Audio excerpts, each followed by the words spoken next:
हमारे कबीले में काइयों का कोई जासूस मौजूद है, मुझे यकीन है। उन्होंने पहले रास्ते में बारूद पर हमला किया। सोत पर हमला करने से पहले ही उन्हें हमारे मंसूबे का इल्म था।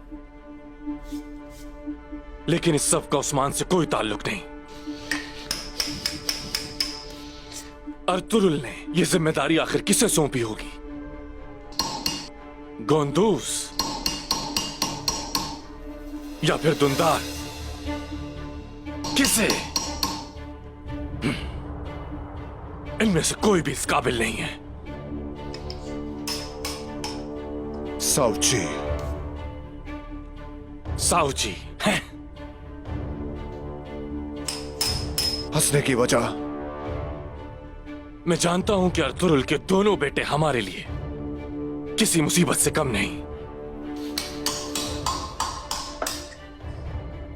साउची के मुकाबले में उस्मान को मौका मिलना मुश्किल है। साउची अर्तुरुल की नजर में ज्यादा अहमियत का हामिल है। तुम गलत हो फलातियुस। जो बात उस्मान में है वो साउची में नहीं। और वो क्या? जल्द जान जाओगे।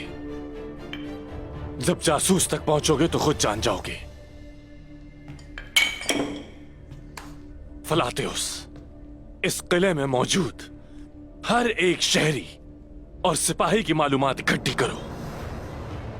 अर्तुरुल के बेटों का भेजा हुआ जासूस हमारे किले में मौजूद है, जो हमारी एक एक खबर उन तक पहुंचा रहा है।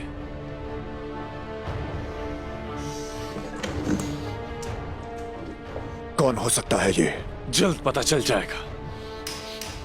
हमें सिपाहियों को जंग के लिए तैयार करना होगा ताकि उन्हें सबक सिखाया जा सके। जंग की तैयारी करो। जंग की तैयारी करो फलातियुस।